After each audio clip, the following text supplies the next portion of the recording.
He was a towering figure in the late 19th and early 20th century.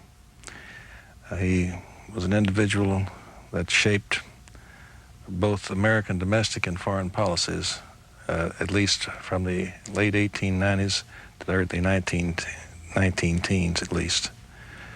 He was an individual who he thought was responsible for the Spanish-American War. If he wasn't responsible, he helped mold public opinion in that way, in that direction, for the United States to intervene in behalf of justice and freedom for the Cubans. He was an individual who was a true progressive and would advocate many reforms that would come about in the early 1900s. But I think as much as anything, he was the foremost communicator of his day. In this book that I've written, that goes to 1910, he has 8 newspapers in the 5 largest cities in this country, 3 million readers.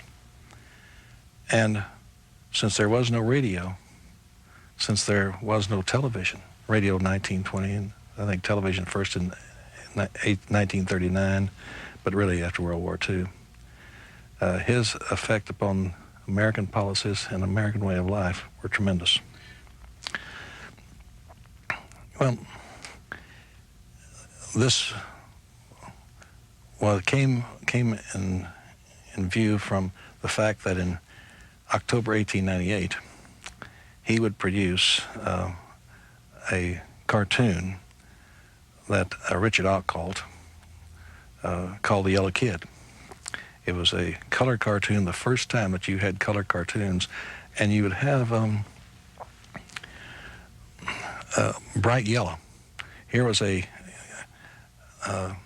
Yellow Kid was a street urchin, this comic strip character, in Hogan's Alley, which was a slum in New York. How that would come about to be yellow journalism is that in his nationwide war, or his New York war for supremacy of journalism with Joseph Pulitzer, his exciting way of presenting news, of entertainment, of bold headlines, of salacious comments about individuals, all of that would be termed, Hearst wanted to call it new journalism, but it was termed with Pulitzer yellow journalism, just because of the name The Yellow Kid. If the cartoon had been called the Purple Kid, it'd probably been called purple journalism instead. I formulated a course at TCU in the 1960s, Texas Christian University in Fort Worth, and it was an advanced junior, senior, graduate level course. This course, would sometimes called the progressive period, would be 1865 to 1917. And I began to realize the effect that Hearst would have upon individuals. The Spanish-American War, yellow journalism. Also, I began to read somewhat on San Simeon, where Hearst Castle was.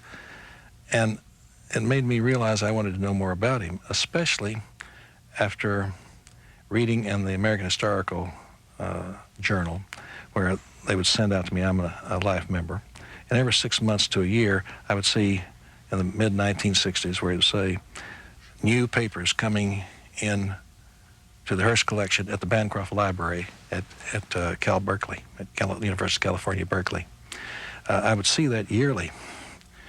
And finally, I thought, with new materials coming in, diaries, letters, with new works coming about by other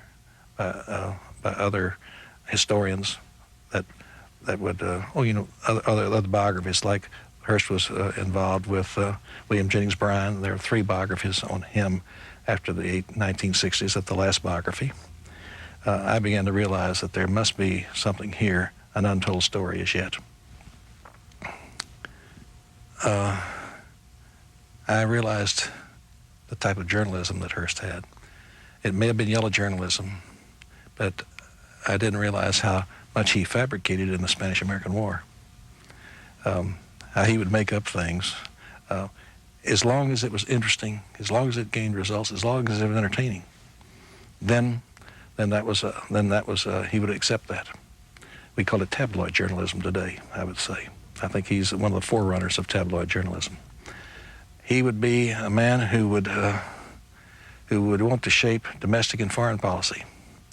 As I say, whether he began the Spanish-American War or not, he thought he did. He called it the Journal's War in the newspapers. Even though he called it the Journal's War, he helped mold or shape public opinion. Keep in mind that this was when the United States was approximately 60% still rural, and Hearst and Pulitzer had the AP wire. And therefore, they would go out, what they would say, would go out to all parts of the country in rural America. You know, some of these papers, if you've seen some of these small town newspapers, they didn't have much news in them. So they might have Mr.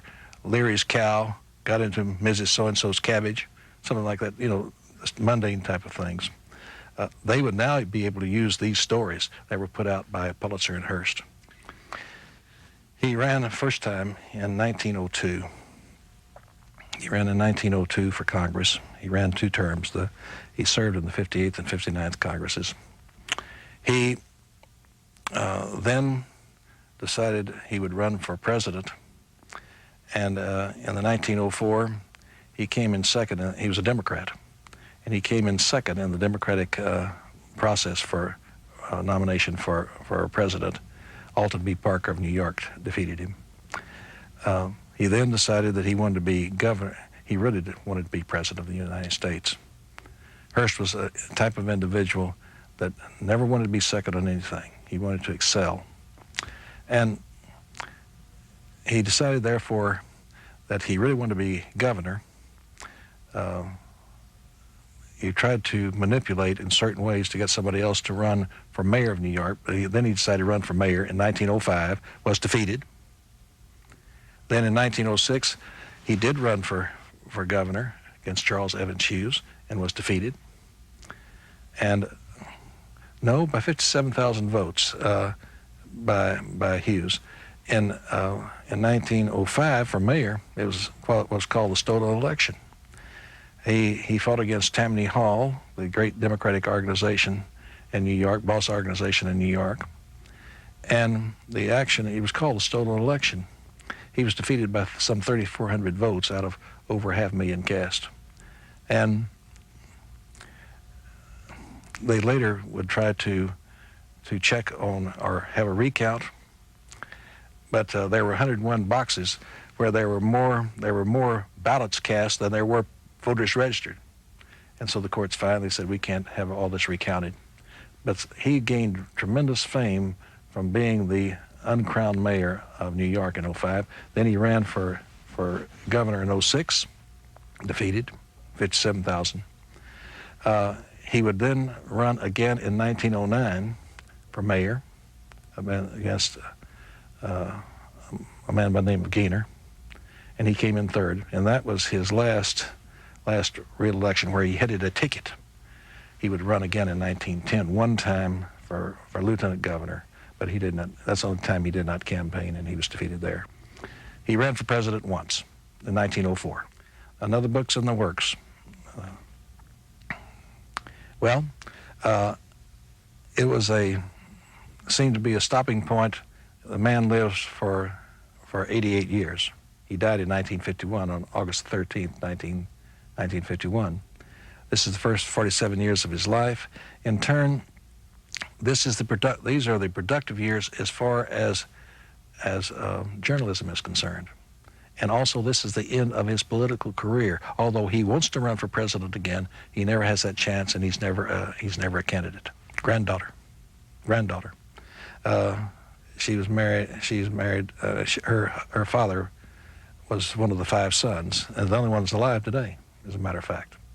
One of the twins, born in 1915, and it's Randolph. No, there's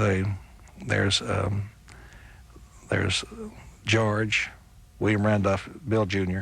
that died a little over a year ago. Then there's John, and then the two twins. There are still some newspapers, the Houston Chronicle. There is the Hearst Corporation. There's a Hearst Corporation that is a multi-million-dollar corporation.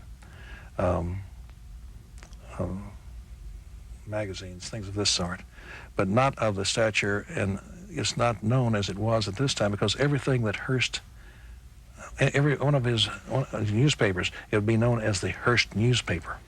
It was the Hearst New York American or the Hearst New York Journal, Chicago American, Hearst, a Chicago American, or the Hearst Chicago Examiner, or the San Francisco, the San Francisco Examiner, Hearst paper. Everything seemed to have his stamp on it in this period of time of the late 1890s and up through the 1940s. Well, at first he didn't want to speak. He wanted just to be behind the scenes. He wasn't going to get in politics, didn't want to be. I mean, he liked politics, but he wanted to be a mover and a shaker, in other words, a kingmaker. He had this high, thin voice, as Ambrose Bierce called it, in his invective way.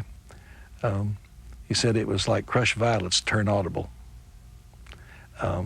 It was high tenor, and he had a slight lisp, as you mentioned. It's the one time I realized what he sounded like is at the San Simeon archives. There is a wire recording of one speech he made in 1940. San Simeon Bay, about 130 miles, 40 miles north of, on the Pacific coast, about 130 miles north of Los Angeles, about 150 or so, 60 south of San Francisco. The San Simeon is Hearst Castle on Enchanted, as he called it, on Enchanted Hill. And they have an archives there of people who visited there at the time, in the 1920s and 30s and 40s, reminiscing about what he was like, what they did at San Simeon when he would invite these actors and actresses there, hosted by Marion Davies and by him. Hearst met her in 1915. She was in the Ziegfeld Follies, and fell in love with her. He wanted to divorce his wife. She would not give him a divorce. Millicent would not. Therefore she lived in New York. She was literally the mistress at San Simeon, and they would host the Hollywood crowd there, nearly all for the next 30 years. And he would build up his collections there in one of the grand, not homes, one of the grand castles, the grand structures in the United States. It was donated to the University, to California, state of California, in the early 1960s, and they run tours there three times a day to the three different castles. He has one on the Spanish, with Spanish backgrounds, another with French, another with Italian, and with all the different furniture, antique furniture, with the sculpts. It's a fantastic place. Well, 5 of them were favorable.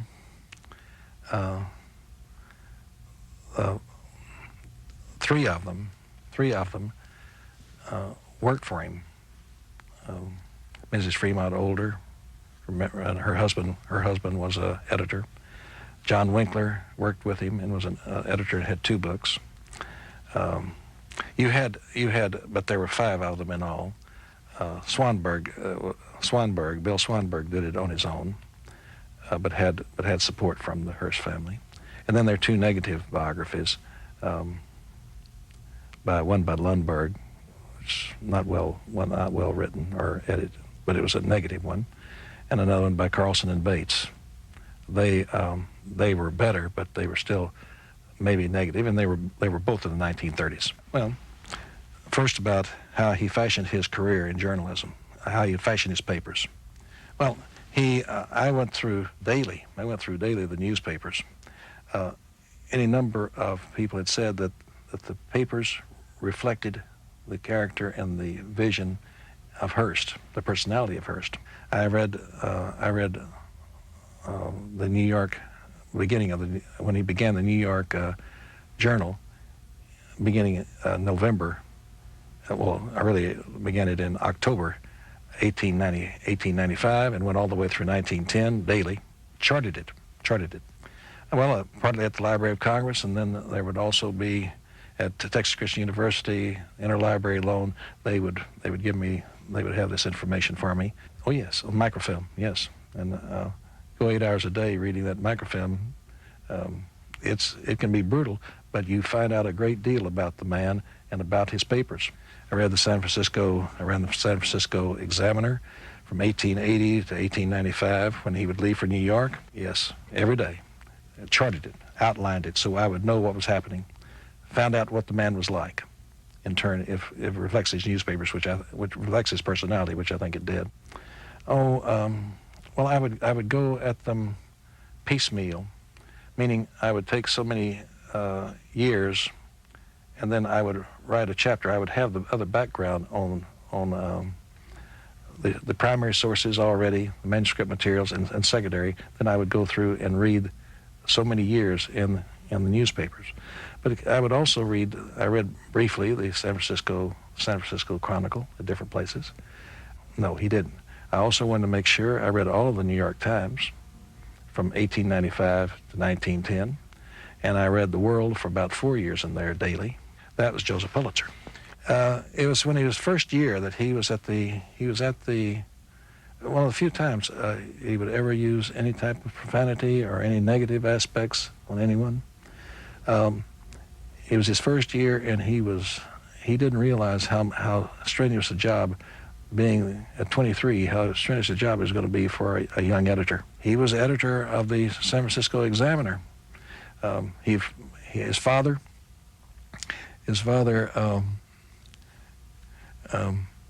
had used it as a political rag. It was just really just to advance his cause as a Democrat. He became a United States Senator from California, Democratic Senator, died in 1891. He was born in 1820, so that made him 56. No, that's 66. He was 66, and he died when he was 71. He was the type of individual who had very little education, but he was a tremendous miner. When he was in Missouri, when he first was in Missouri in his early years, he was a lead miner, and the Indians would say that he was boy that earth talked to. He and any number of his colleagues would say that he could see a rock formation that he had seen 30 years before, and he could still see it in detail again, exactly as it was. He was surely successful. He obtained 1/6 in the four greatest mines in this country. He obtained portions, or all of them, the Comstock at Virginia City, Nevada. He had a 1/6 in that. After he would run through that money in 72, where he was broke or almost bankrupt. In 70, he only had $600 again. He then invested in the Ontario mine. It was one of the great silver mines in Utah. Then in 77, for $70,000, he obtained controlling interest of the Homestake mine, which is in South Dakota. It's the greatest gold mine in this country. And then in 1881, for a 7/16 amount, Richard Daley asked him if at Butte, Montana, would he invest in what was known as Anaconda. And therefore, the price of copper went up within 2 years. He made millions on that. He would never have to worry again about finances ever again. Well, he used that to promote democratic policies and himself. He had a Democratic governor, Stoneman, who would appoint him when the former U.S. Senator died. And then you have indirect election of senators, and the California legislature would elect him to that office. It's interesting that soon thereafter, William Randolph Hearst would come out for direct election of senators as a reform, but not while his father was there. He tried in every way he could to persuade him not to. His mother, Phoebe Apperson Hearst, wanted him to be a diplomat. His father tried to adhere to her advice and her wishes. His father also was tremendous as far as understanding about land, so he offered him to be the manager of the Babacora Ranch, a 1 million-acre ranch in Chihuahua, in Mexico, yes, in Chihuahua, just south of Texas and New Mexico. And Hearst never wanted to do something anyone else could do. He wanted to do something that no one else had done. That's what I'm trying to say. When he was 11 years old, and I'll get back to that. When he was 11 years old, he was in Italy, and they showed him the eternal flame. He wanted to try to put it out because he wanted to do something no one else had done. So when it came to the Babacora Ranch, a 1 million-acre ranch, and he was offered that at age 23, he said, "I don't want that. Anybody could do that." They then offered him to be manager of San Simeon, a 275,000-acre ranch. He said no. He then offered him the Piece de Resistance, which would be the homestake, the gold mine, be manager. He said, I don't want to do that. I want to be manager of the Examiner. George Hearst looked at his accountant and said, "How much that would cost me a year?" And Hearst, the accountant, said, "It'll cost you $100,000. And he said, "Hell, that ain't no money." And so on March the 4th, 1887, he became the head of the Examiner at age 23. Well, as far as manuscript collections, I began in 1981, yes. Did I say 18? No, in 1981. I collected much of that information within a year or two at Huntington Library at California, Bancroft, which has a tremendous amount. I would later on collect a little bit at Harvard or Harvard Archives or the Yale, Columbia, a great deal, Columbia Archives. But as far as newspapers, I really began looking at newspapers in the 90s, and then began in earnest to write about this in 95. In the last 2.5 years, I would read the newspapers with the manuscript materials and with the secondary sources, and there I would have the story. I haven't found anybody that has as far as on Hearst. I haven't found many. Richard Lowett of University of Oklahoma, emeritus now, he wrote a 3-volume work on George Norris. He was kind of my idol as far as me trying to use the same type of techniques or the same type of diligence in research. Well, the Madison Building, they have a manuscript collection there, and I surely went through all the manuscript collections that had to do with anything with Hearst. There are several people there that would direct me, several friends, and say, "Here's where you might find papers," and I looked through all of that. And then I went through the newspapers themselves and daily, yes. And then, in turn, when I would have interlibrary loan, they would ship me some of those as well, years. Oh my, endless, yes, hundreds of days, because if you're going to understand what the man's like, then you see his personality in the papers. Well, your eyes sometimes go out, but at the same time, when you find somebody that fascinating, Hearst was unique. I've written biography before, but I've never found anybody that was so innovative. So sometimes his ideas bordered on genius. That I'm amazed what he would come up with. Just to give an example. When he first started out at San Francisco Examiner, he said, "Get results." He said, "I want good writing. I want it to be exciting. I want the paper to be exciting." Some described it. Sometimes when stories would break, get the scoop and be the first. Always wanted to be the first, to be excellent. No, he would just have them in the newspaper, and you could see day after day after day. Here would be the key words in the Examiner that you would find in front page headlines, second page, third page. What he called this was what Arthur McEwen said was gee whiz journalism, one of his first editors. Well, the tabloid journals do.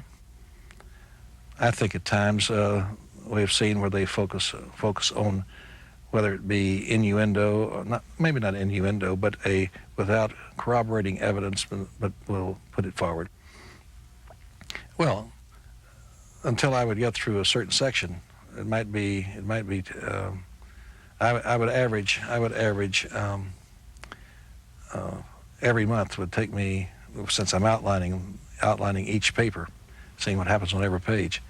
It would sometimes take me for every month. It'd take me an hour. So you think of the number of hours, and I would count them up at one time. I said, well, I have 600 hours left, 500. And it would encourage me. But again, when you have somebody that's that exciting, that will show you different techniques. They called it, when he was running the newspaper on his own, they said it was like a Chinese fire drill. It was so much excitement. It was in San Francisco and also in New York. They said it was like it was like an insane asylum run by a mad overseer, or pandemonium with purpose. That's Orrin Peck. Orrin Peck was a painter, a childhood friend, and in 1894 Hearst posed for this when he was still in San Francisco. 94, he was born in 63, so he was approximately 31. He was a bachelor. One of his the girlfriend he had been with, was encouraged to leave by mother. Not over 150,000. The woman really loved him. She was the only one, by the way, that was not an actress or an actress, and or of what Hearst would call talented. Tessie Powers. Yeah. This is in his first years. He's about 33. This is 32, 33, 1895, 1896. About 1996, he's 33 years of age. The only picture I've ever found of him like that, which I really, really enjoy. Well, I did not go in any other areas as far as for Hearst in that period of time. I was sidetracked by other obligations, as much like you know the old story. I hope you know the old story, possibly about Warren G. Harding. His father said, an off-the-record speech, his father had said that it's good you weren't born a girl. You can't say no. You'd be in a family way all your life. Well, I had 2 or 3 works in here that publishers asked me to write, and therefore I took time away. But I decided I'm back in 1890s, but in 1995, I said, I'm going to finish this work. I had a sabbatical, and the next 2.5 years, I finished most of this work. I teach American progressivism, teach Texas history, the American West. I was at Harvard and had Frederick Merck, who was who followed Frederick Jackson Turner. Yes, I got my doctorate there. Well, I studied this period of history. You studied all of American history, but I wrote a biography on another man by the name of John H. Reagan, who was from Texas, and the Civil War, Interstate Commerce Act. So in some ways, I knew this period fairly well because of the Interstate Commerce Act, 1887, and Reagan lived into the early 1900s as well. So this has been my period of expertise. I am from Texas, Temple. Born in Temple, but raised in Austin, Texas, and have been in Fort Worth. My father was superintendent of schools at Temple, Texas, and founded Temple Junior College in 1930 during the Depression. He was a Latin scholar, therefore I had to take 6 years of Latin, and understood it fairly well, but not as well as he did. But my mother was a school teacher as well, and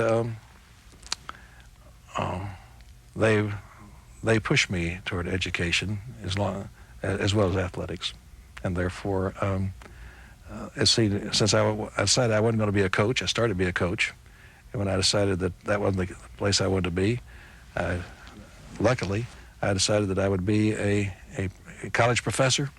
Kind of a sophomore way I approached it, but the way I'm very pleased it turned out, and therefore I went to Harvard and got my doctorate in American history. That's Jack Follansbee. He was rusticated. Rusticated. That's the sophisticated term, I suppose, for being kicked out. Well, and he knew enough to get by. He was very bright, but he learned the methods. At first year, he did extremely well. And then he became more social, more prominent in activities. He ran in 1884 in his junior year.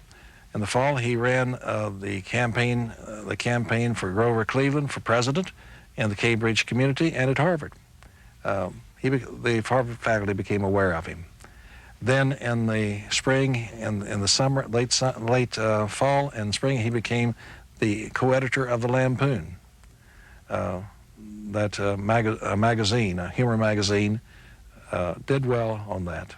Gave him the idea to go into journalism. But his grades suffered, and therefore because he didn't show improvement, the Harvard faculty said, "You'll be rusticated." And he tried to get back, although other biographers said no, that he was an unreconstructed rebel, but he really tried to get back. And Mama Hearst, Phoebe Aberson Hearst, definitely talked with President Eliot. He said it'd be fine if the dean would accept it. I found several letters on this in the archives of the last few years, which showed that the dean saw him and said, "You back again?" No, they didn't try to buy him a degree, other than the fact that they were willing to. You couldn't buy a degree from Harvard, but what you could do is that you could hire tutors and try to catch you up or go to other schools. He tried to get to graduate with his class of '86, and if not, he tried to next year be the class of '87, but to no avail. He loved to go to Broadway shows. In 1897, he saw The Girls of Paris, a Broadway show. Millicent and her, who was 16, Millicent Wilson, and her older sister Anita, 18, were in the chorus line, The Girls from Paris. And after that, he escorted both of them around for a number of years until 1903, just the day before his 40th birthday, and running for office. He also decided he needed a family. He loved Millicent, and therefore he married her. A very loving relationship in those from 1903 to through what I've seen through 1910. He will in 1915 meet Marion Davies, but she was very supportive of him. Even in her interviews of later years, they were very praiseworthy and affectionate for him. And she was a good politician's wife. She would go with him on trips, be supportive. Hearst was a tremendous philanthropist, and his newspapers would be helping kids. He would be Father Santa Claus, and she'd be Mother Santa Claus, and give out as many as 70,000 toys to New Yorkers on 1 or 2 nights. And she would continue in that way during all these years. I'm not sure I could tell you. I just know there's one son of the 5. I talked to Bunky Hearst, who was the John Randolph Jr., Hearst Jr. He was of great help. I talked to one of the twins that is now dead, the one twin that's dead. I talked to Bill Jr. For some 30 or 45 minutes. Well, the copper mine was sold in 1895 for $7.5 million. It's my understanding that the 5 families receive a percentage of the overall amount, which is tremendous, millions upon millions of dollars today. But they will receive, I'm trying to think, it was 10% of each one, but they receive somewhere between, each family receives something like $10 million today. At one time it was $2 million, but I don't know exactly how much it is right now. I would look at the Spanish-American War. He's the one that there was a Delaunay letter that he was the only one that would print the Delaunay letter, because he didn't need. It was a Spanish minister, Enrique de Delaunay, was a Spanish minister to the United States, and criticized McKinley. Front page, he would have his comment on Delaunay. He would try to generate war. 6 days later, when this story is about to die down, blowing up the battleship Maine. And from that time on, it was the most exciting historical fiction I've ever read. That's the day after the blowing of the battleship Maine. He says $50,000. I believe that's the one. He's offering $50,000, which was like Hearst. He'd offer rewards. $55,000 for the perpetrators who sank those glorious sailors, American sailors. 260 sailors dead and 4 officers. But I would read through daily, and I'd say, did that happen? Did that happen? That didn't happen. You know, I'd go through like that. But I said, isn't it exciting? I would be reading, the war began the war would begin, Congress would approve of it on April the 25th, 1898. And during that period, the day or two before that, I would read Dewey headlines, huge headlines would say, Dewey on way to Manila. And I said, no. I'd be caught up in it. I said, you can't say that. The Spanish can read this. And then it'd say, next day, Dewey will attack the Philippines soon. And I'd say, no. And then I looked there and would have journal correspondent with the Asiatic fleet. And I realized he didn't have a correspondent with the Asiatic fleet. Of course, he guessed right in that case that they were going to Manila, because they would attack on May 1, 1898, and destroy the Spanish fleet. But in that same period, he said, he would say, U.S. Army on the way to Cuba in May. That didn't happen until June. So he guessed wrong then. But again, it was exciting. It was exciting history, fiction rather, not history, but historical fiction. This was in November 1905. It was the first time he combated Tammany Hall.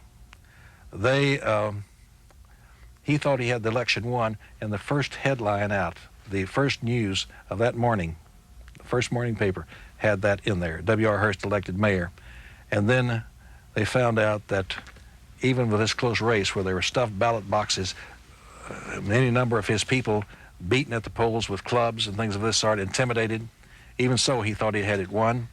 And then there were 2 boxes that were in his home district, had about 8,000 votes that he thought he would carry by 3-1, which would mean something like 6,000 to 2,000. And he lost by 3,400. They happened to be some way lost in the North River, there in Manhattan, and right there off the Hudson River. Just happened to be dropped away by the Tammany election judges. Hearst loved fireworks. When he was a kid, he loved fireworks. And when he came to New York, whenever he would have, Hearst knew the American people loved parades. And so every time that he would have a parade or he'd have a political function, he would also want to have fireworks. And this was the foremost pyrotechnist in the country, I suppose. He would have unbelievable fireworks displays that would last 2, 3, 4 hours. Bombs bursting in the air, all of things of this sort. At the time of the when he would celebrate, Hearst would celebrate Dewey's coming. He would have a full area of fireworks or candles that would light up and show Dewey's battleship, the Columbia. They would have the sinking of the Maine in that, and then bombs, and then you would have skyrockets going in all directions. He was a fantastic expert. You know, we'll see in Washington, you'll see on the 4th of July maybe an hour and a half, 2 hours. His would go 3, 4, 5 hours. It was in one of these parades that they were having in 1903, and some way or other, the bomb burst. A bomb burst exploded unexpectedly, and it set off others, and in this parade, and kill these individuals. Hearst would later, there would be suits against him, and be charged and say you haven't paid this claim, but he didn't think he was responsible. Had tremendous energy. He not only would, before, when he was young, he was first at the San Francisco Examiner, thank you, and also when he first took over at the New York Journal. When he would get an idea, he would drum his fingers, and then he might, when he'd got the idea that he wanted to pursue, then he would click his heels, do a little dance and click his heels. And they said, now the chief has gotten the idea, now we're going to proceed. And then it would be this insane asylum run by the mad overseer, or as one other said, it was pandemonium with direction. Well, Theodore Roosevelt surely is president, but as much as anyone else through the readings, Hearst could not be, of anything else, you could not ignore him. He was controversial. He ran across the country. He was second. He had these 5 largest newspapers, always with Hearst on them. Everything you would find, I found in one newspaper where there'd be 8 in the New York American in 1904, 18 times where they'd have Hearst, W.R. Hearst, W.R. Hearst, Hearst this or Hearst that. And because of the AP wire, he was that well known. You could see how other Democrats as well as Republicans, he wouldn't be elected, but they feared him. They feared him, or that he was a potential enemy or a potential candidate. And what his papers made news. He was the greatest publisher in this country in this period of time, and the greatest communicator as far as journalism was concerned. He's going to finish his life. Well, he will continue until 1990, and then he'll move to California, and then it's a whole different life. He'll begin building San Simeon. He would. It's estimated that over the next 30 years, he would spend $1 million a year on San Simeon, on collections or putting his valuables in the castle. He would go into the movie business, motion pictures, which was really was not his forte. He was always for the public schools, and he wanted improvement. This would identify. This was partly local, state and local, because he wanted to, if education is the guardian genius of democracy, then he surely advocated that for better schools and better teachers. And also he would identify his papers with the local scene and local sport, and being part of the municipal aspects. These are huge corporations. You were talking about Rockefeller's Standard Oil, Carnegie's Steel Company that then became Morgan's U.S. Steel in 1901. In many ways, right now we're seeing with Gates and Microsoft and things of this sort, and where you have the different these huge combines combining even more mergings. He would say, do away with the criminal trusts, those that infringe upon the rights of the American people. But then he had again about regulate other trusts so there'd be greater freedom, which is a progressive idea, definitely a progressive idea. He was a man alone. as far as that goes. He didn't. What? Yes, but they were not necessarily of that set. He was mainly in the newspapers, or he carried on his own friends or his own people with him, and not. But he was not. He was a rebel. He was a rebel against his own upper class. I visited, which at the time no one else had done. I had visited his where George and Phoebe Hearst, there at the Merrimack Valley, mother and father. It's about 50 to 55 miles southwest of. I'm pointing. Oh, there's my map of St. Louis. Very rural area. Phoebe wanted to get out of she wanted to be anywhere except the Merrimack Valley, and as far away as possible from there. I visited there, collecting data. I visited Wintun, which was the Bavarian village there in Northern California, Davis Mountains, which is just beautiful. You'd love that. I was at San Simeon at least 4 or 5 times. Mainly in the archives, where my wife would visit the other areas. Surely in San Francisco and New York a number of times. I did not go to the Babacoa Ranch, not there, but they lost that in 1917. My wife and my son, my 2 favorite people. He's an attorney here in Washington, D.C. Some 12 years now. He worked for Jim Wright when he was Speaker, and also when he was Majority Leader. And then he got his degree from Georgetown, has been an attorney here ever since. Met her in Austin. When I was going to the University of Texas, undergraduate, and she was about 5 or 6 years younger than I was. I'd like to say 10, but 5 or 6 years younger, and went with her ever since. I'm planning at least no more than 4 years. Maybe less, but I'm going full bolt on it. Is that the correct term? Full bolt, beginning in September. You're a delight to be with.